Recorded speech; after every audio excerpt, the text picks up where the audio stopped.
We have an appalling history of the way we treated women here. It's beginning to improve. But really and truly, this is something that all lawmakers have to take on board. You have to, absolutely have to trust the woman.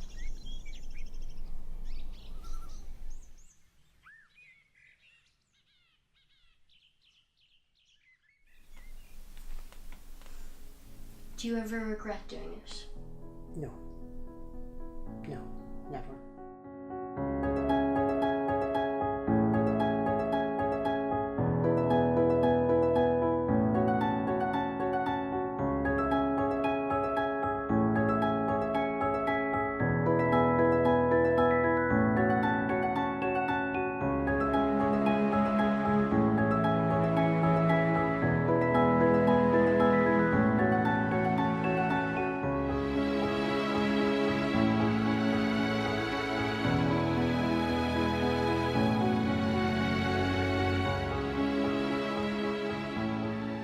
At that stage, people were married at 23, 24.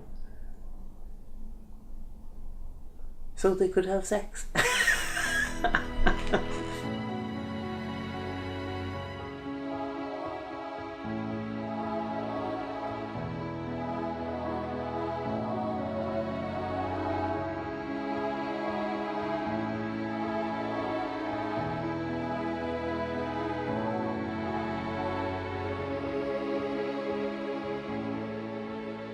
There was absolutely no way I could have a child at that time. Absolutely none. I was living with my parents. I was a student. I had no money. It just would have been impossible. I mean, at that stage, don't forget, there was a bit of a stigma about what was called unmarried mothers. There was no such thing as childcare available anywhere. Just couldn't do it. I mean, I was one of 5 siblings. I was the oldest of 5. Couldn't possibly ask my parents to take that on. It was appalling. I mean, the poverty that people lived in, But I remember talking to someone who had to lock their kids in a room while they went out to work as a cleaner. Is that fair? And of course, in those days, the alternative to divorce was deserting your wife and family and just getting the boat to England and never being heard of again. I mean, we've moved on massively as a society. Contraception is legal, not just for married people, but for anyone who wants to buy a condom in the supermarket or wherever. Divorce has come in. Gay marriage, of course. We've moved on immeasurably. I mean, people my age, and I'm nearly 60, and older, have had abortions. At that time, contraception was illegal. And the only way of getting hold of any kind of contraceptive was to go to the IFPA. And I told them I was engaged, which was untrue. They knew I was lying. I knew I was lying. I was mortified. And we were able to get condoms then. But, there's contraceptive failure. I found myself pregnant. I was trying to do all this. I was living at home and I was doing it from public phone boxes. And I rang the Well Woman Centre and they said to me my pregnancy test was positive, and I said, "Does that mean I'm not pregnant?" And she said, "No, you are." So then I had to organise the abortion. Now my boyfriend, luckily for me, was working. So I mean, we were both totally agreed. There was, we didn't even consider anything else.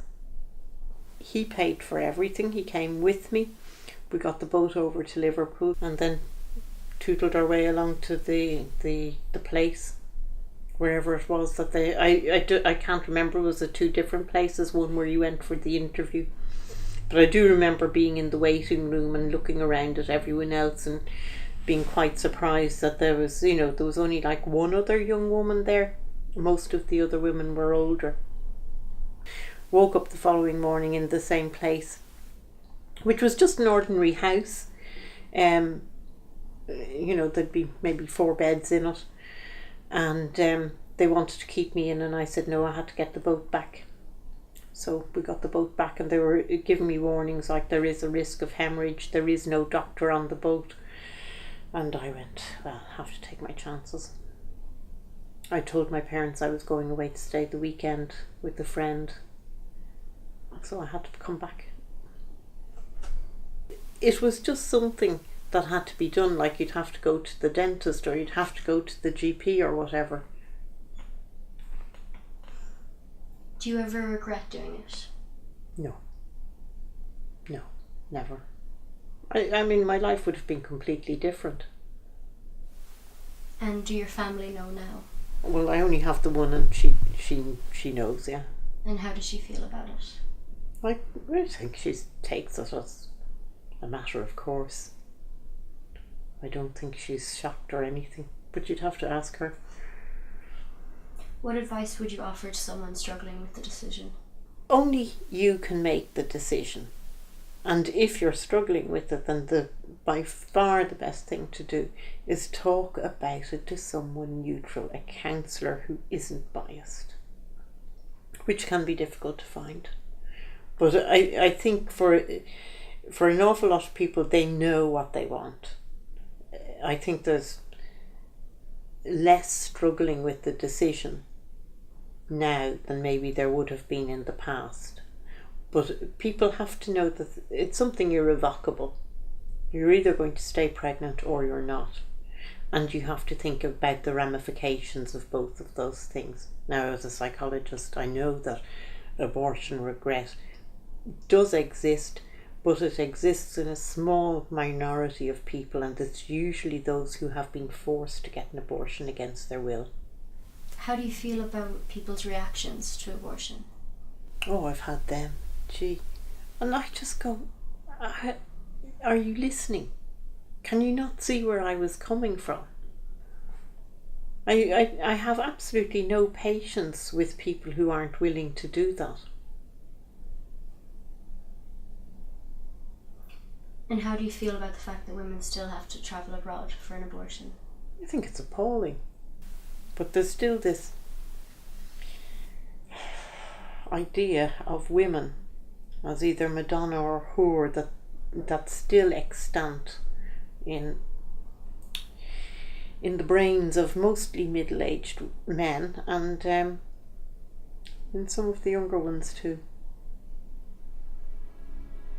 So it has to go.